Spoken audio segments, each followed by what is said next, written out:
بسم اللہ الرحمن الرحیم۔ قسط نمبر 376، ہدایت کی اقسام۔ صحابہ کا سلوک دعوت سے پہلے خلوت تھی، ہم محدود ہو کر رہ گئے۔ خصوصی اور مکمل ہدایت، علم دین و تبلیغ دین۔ حسن بصری رحمۃ اللہ علیہ کا تبصرہ۔ تفسیر ابن جریر، ایک شبہ کا ازالہ، ایک المیہ۔ سید سلیمان ندوی کا تبصرہ، الیاسی بصیرت۔ ہدایت کی اقسام۔ ایک ہدایت تو یہ ہے کہ بندہ دین پر چلنے لگ جائے، یہ عام ہدایت ہے، اس کا ہر بندہ محتاج ہے، اس کے بغیر چارہ نہیں۔ دوسری خاص ہدایت یہ ہے کہ بندہ دین پر بھی چلے اور دعوتی محنت کو قربانی کے ساتھ کرنے والا بن جائے۔ یہ اعلیٰ اور ارفع معیار ہے ہدایت کا، اور حضرات صحابہ کے یہاں ہدایت کا تصور اور معیار یہی تھا۔ صدیق اکبر رضی اللہ عنہ نے بیٹے کی شادی کی۔ بیٹی کی بیوی خوبصورت شاعرہ، نہایت پرہیزگار تھی۔ بیٹے کی دینداری میں کوئی فرق نہیں آیا، سوائے اس کے کہ دعوتی محنت اور اسفار میں کمی آ گئی تھی۔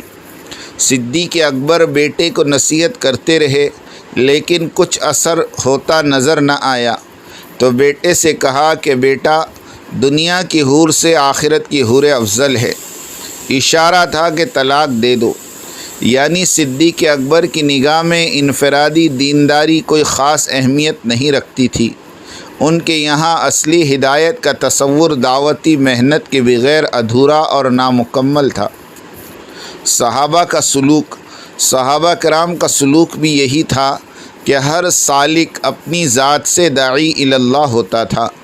ان میں کا کوئی فرد اگر خلوت اور رہبانیت کی تمنا بھی کرتا تو ان کے مربی اور مرشد آقائے نامدار صلی اللہ علیہ وسلم کی طرف سے ارشاد ہوتا کہ لا رہبانیت فی الاسلام، الرہبانیت فی الاسلام الجہاد فی سبیل اللہ۔ دین اور اسلام میں رہبانیت یعنی خلوت اور ترک دنیا والا عمل نہیں ہے، البتہ اسلامی رہبانیت یعنی جلوت، یعنی لوگوں سے اختلاط اور دین کو پھیلانے کی جدوجہد اور اللہ کی راہ میں نبر و آزمائی ہے۔ دعوت سے پہلے خلوت۔ ہاں، کیف بدأ الوحی، کتاب الدعوہ، صحیح البخاری۔ عائشہ رضی اللہ تعالیٰ عنہ سے روایت ہے کہ نبی کریم صلی اللہ علیہ وسلم نبوت سے پہلے غار حرا میں خلوت فرمایا کرتے تھے، ایک ہفتہ، دو ہفتے۔ حضرت خدیجہ رضی اللہ تعالیٰ عنہ توشہ باندھ کر دیا کرتی تھی۔ جب کھانا ختم ہو جاتا تو آپ صلی اللہ علیہ وسلم پہاڑ سے نیچے تشریف لاتے۔ اس عبادت کا نام تحنث تھا، یعنی ایک خاص قسم کی عبادت۔ جب نبوت کا تاج سر پر رکھا گیا تو پھر کبھی خلوت کا موقع نہیں ملا، البتہ دن اور رات میں کرنے کے کام عطا کیے گئے۔ فائدہ: 100% مجمع مردوں اور عورتوں کا دین کی دعوت ہی کو اپنی زندگی کا مقصد بنایا ہوا تھا، یہاں تک کہ دعوتی کام ان کی پہچان بن گیا تھا۔ صحابہ کرام علوم کے آفتاب تھے، مگر پہچانے جاتے تھے بدری اور احدی کے نام سے۔ قومی آن بان شان اور قومی جاہ و جلال کے مالک تھے، مگر لقب تھے تو مہاجرین اور انصار کے نام سے۔ ان کے اس مخلصانہ دعوتی رویے کی وجہ سے کفر شرمندہ رہتا تھا، اسے کسی محفل میں داد نہیں ملتی تھی، چرچا تھا تو فقط محمدیوں کا۔ ہم تو نکالے ہی گئے تھے لوگوں کی نفع رسانی کے لیے، لیکن ہم محدود ہو کر رہ گئے۔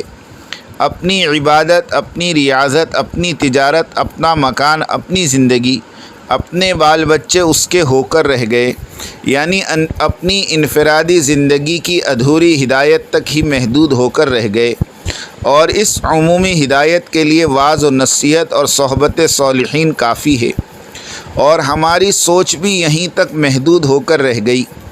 اپنی مساجد اور مدارس اور خانقاہوں میں علماء و واعظین بھی بلاتے ہیں تو اسی سطح کے، کہ وہ بس انفرادی دین ہی کے متعلق بات کریں اور تزکیہ فرمائیں، اور مطالعے کے لیے دینی کتب بھی اسی طرز کی اختیار کی گئی۔ صحابہ والی عالمی سطح کی سوچ اور فکر رکھنے والے علماء اور داعی جو مجموعے کو عالمی تقاضوں پر ابھارے اور اس بات پر ان کی تشکیل کرے، اس طرح کے علماء اور داعی کو لوگ اپنی محفلوں اور مسجدوں میں بہت ہی کم بلاتے ہیں۔ ان کی کتب کے مطالعے سے بھی وحشت محسوس کرتے ہیں۔ خصوصی اور مکمل ہدایت۔ دوسری خصوصی اور مکمل ہدایت کے طالب کے لیے مسجد وار جماعت کے ساتھ شمولیت اور ان کے آپسی مشورے کے ساتھ چلنا، تشکیل، تفقد، خروج اور آنے والی جماعتوں کی نصرت، اس پوری ترتیب کی ضرورت ہوتی ہے۔ تب کہیں جا کر بندہ دعوتی کام پر کھڑا ہو سکتا ہے، اور یہ مکمل اور محقق ہدایت ہے۔ ہدایت اگر صرف دین پر چلنے کی مقصود ہوتی تو اتنی محنت کی ضرورت نہیں ہوتی۔ یہاں ہدایت سے مراد وہ ہدایت ہے جو بندے کو کار نبوت پر کھڑا کر دے اور انسانیت کے غم اور فکر میں لگنا اور دوسروں کو لگانا مقصود بن جائے۔ علم دین اور تبلیغ دین۔ جس طرح مسلمان کا ظاہر صحیح اور درست ہونا ضروری ہے، اسی طرح باطن کی بھی صفائی اور تصحیح ضروری ہے۔ مدارس کی تعلیم دین سے مسلمان کا ظاہر درست ہوتا ہے، اسی طرح تبلیغ اور دعوت کی محنت سے مسلمان کا باطن درست ہوتا ہے۔ دعوت و تبلیغ کی بابت حضرت حسن بصری رحمۃ اللہ علیہ کا تبصرہ۔ حسن بصری رحمۃ اللہ علیہ فرماتے ہیں کہ دین میں اللہ کی محبت اور اس کی عبادت اور اس کی اطاعت میں صدق و صفا کی کیفیت لازمی ہے، اور یہ کیفیت ان امور کی دعوت دیے بغیر حاصل نہیں ہوگی، کیونکہ جو اللہ کو محبوب رکھتا ہے وہ اللہ کی ہر محبوب چیز کو محبوب رکھتا ہے، اور یقینی بات ہے کہ اللہ کو اپنے بندے اور ان کی سرخروئی بہت پسند ہے، اور اسی طرح اللہ کو جو چیز پسند نہ ہو وہ اس کے چاہنے والوں کو بھی پسند نہ ہو، اور یہ یقینی بات ہے کہ اللہ اپنے بندوں کو تباہ و برباد کرنا ہرگز پسند نہیں فرماتا، اور یہ سبھی جانتے ہیں کہ انسانوں کی دونوں جہاں کی فلاح اور بہبودی دین میں ہے، اور تباہی اور بربادی بے دینی میں ہے۔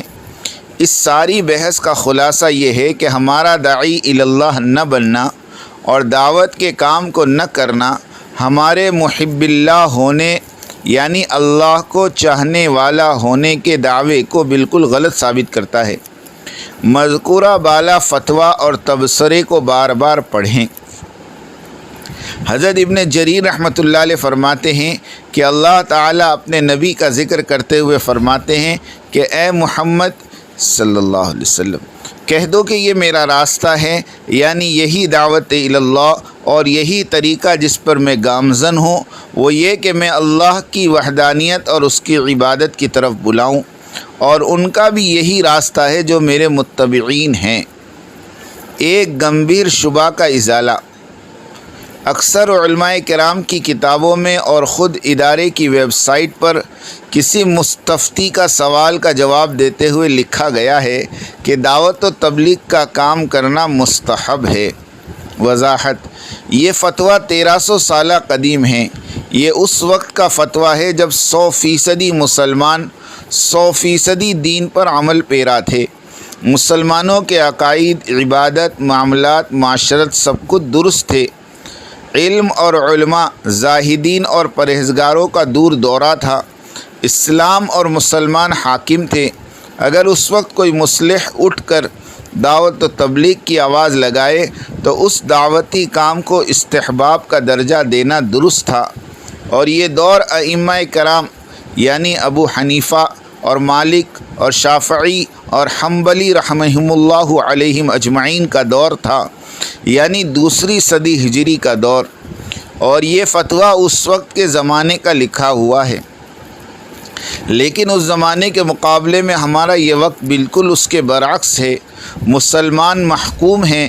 اب تو یہ حال ہے کہ 70% مسلمان عقائد کی لائن سے الحاد کی طرف مائل ہیں، کہتے ہیں کہ کس نے جنت جہنم دیکھی ہے؟ جو بھی ہوگا دیکھا جائے گا۔ عمل کی لائن سے 90% لوگ نماز جیسے فریضے سے غافل ہیں۔ دینی معاشرہ تو کتابوں اور قصوں کہانیوں میں سمٹ کر رہ گیا۔ معاملات اور کسب معاش میں حرام اور حلال کی تمیز باقی نہیں رہی۔ رہن سہن میں اسلامی طرز و پہچان تک باقی نہیں رہی۔ آدھی سے زیادہ امت کلمہ اور طہارت سے دور ہے۔ خاندانی مسلمان ارتداد کی طرف راغب ہے۔ کن کن باتوں پر روئیں؟ اب اس فساد زدہ قوم کو اپنے حال پر یہ کہہ کر چھوڑ دیا جائے کہ تبلیغ و دعوت مستحب ہے، ضروری نہیں، تو ایک عقل سلیم رکھنے والا شخص کیوں کر اس فتوے کو قبول کرے گا؟ اس فتوے سے نقصان یہ ہوا کہ جو بھی تھوڑا بہت علم رکھتا تھا اس نے اس فتوے کو پڑھ کر ہاتھ پر ہاتھ رکھ کر بیٹھ گیا۔ ادارے نے کہہ دیا کہ تبلیغ و دعوت ایک مستحب عمل ہے، کرے یا نہ کرے کوئی فرق نہیں پڑتا۔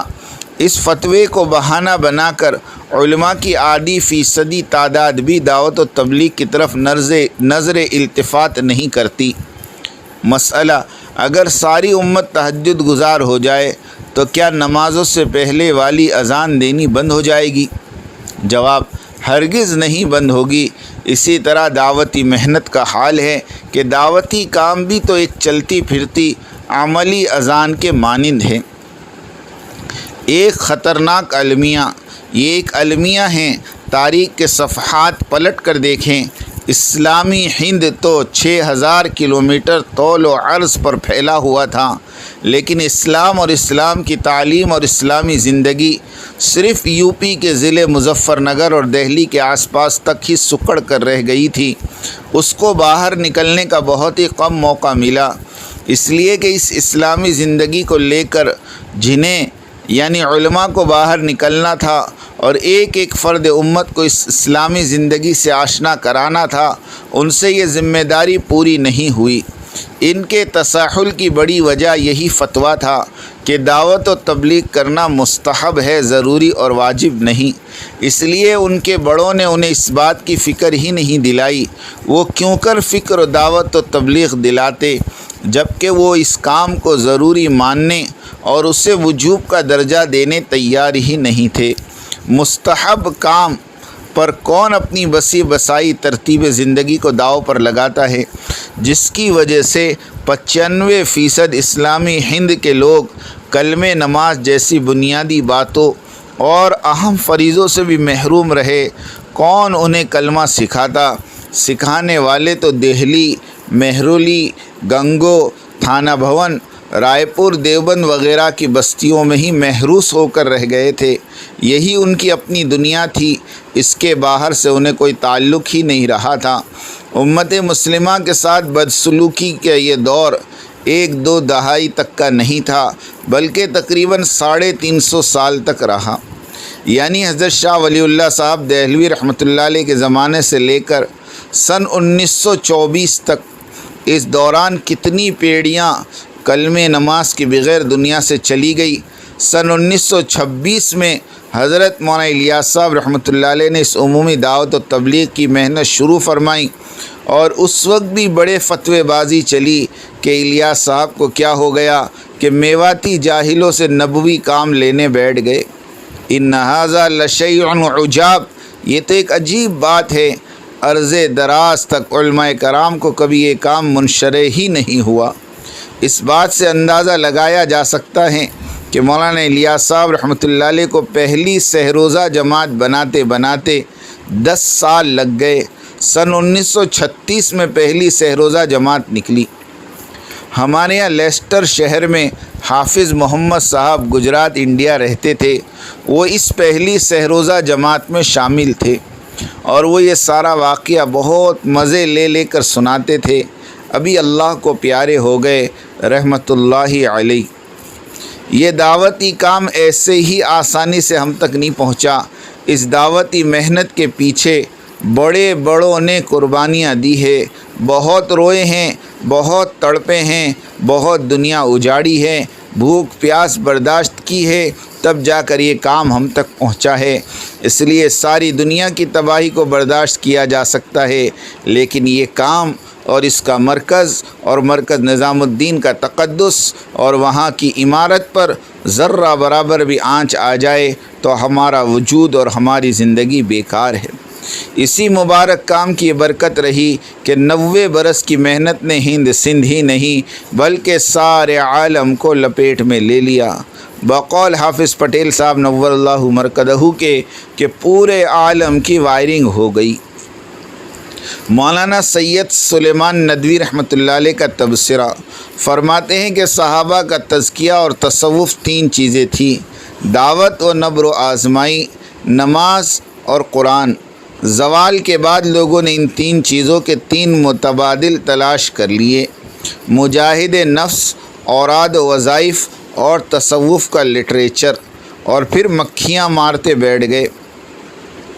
دعوتی جد و جہد اور مجاہدے کے بدلے مجاہد نفس کے پیچھے لگ گئے، اور نماز کی جگہ اوراد و وظائف میں لگ گئے، اور قرآن کی جگہ تصوف کی کتابیں اور اس کا دیومالائی نظام سمجھنے اور اس کی تکرار میں لگ گئے۔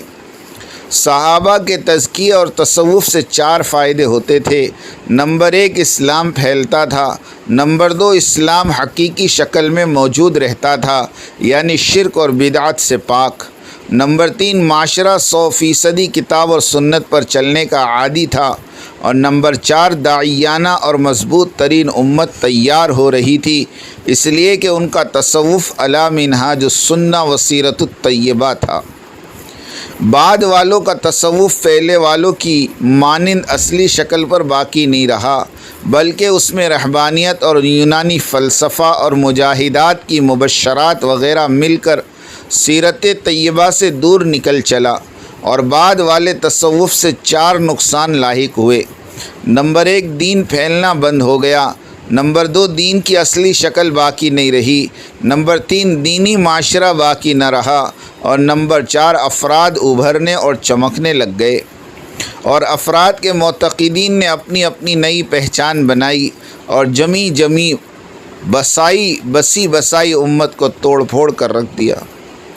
الیاسی بصیرت، حضرت الیاس صاحب نور اللہ مرقدہ نے اسی رواجی تصوف میں ایک عمل اضافہ کیا کہ اس میں دعوت و تبلیغ کو داخل کیا، اور بیت میں باقاعدہ دعوتی کام کرنے کا عہد لیا جانے لگا۔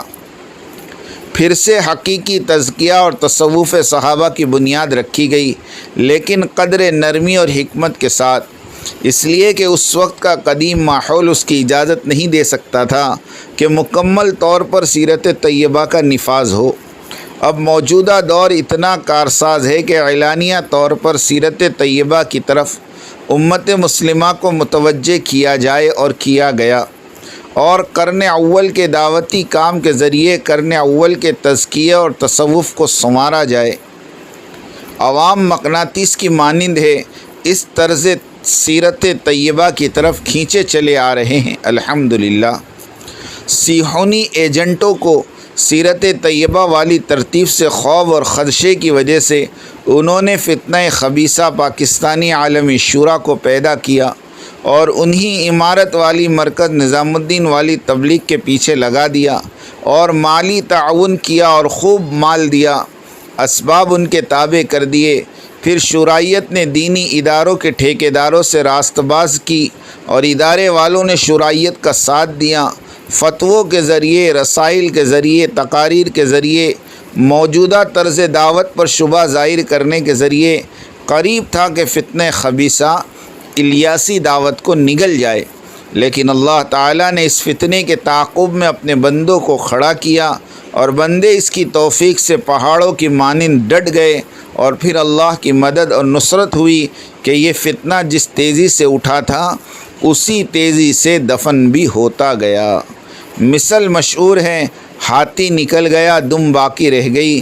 اس طرح یہ نامراد فتنہ اپنی آخری سانسیں لے رہا ہے، اللہ کے حکم سے بہت جلد دم دے گا۔ اللہ ہماری مدد فرمائیں، آمین۔ وآخر دعوانا ان الحمد للہ رب العالمین۔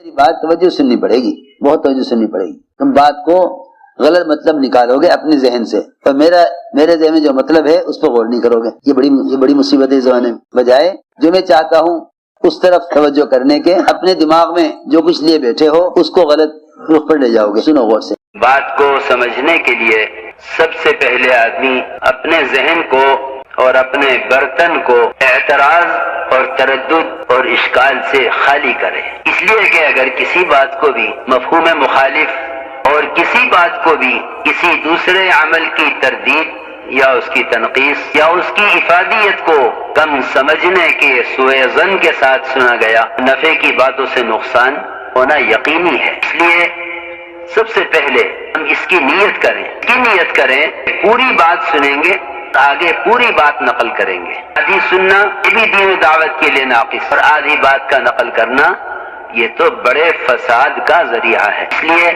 بہت توجہ کے ساتھ بات سننی ہے. اور اگر آپ نے ابھی تک ہمارا چینل سبسکرائب نہیں کیا تو فوراً سبسکرائب کیجئے، ساتھ ہی بیل آئیکن پر کلک کریں تاکہ مزید آنے والی ویڈیو ہیں وہ آپ کو وقت پر ملتی رہیں.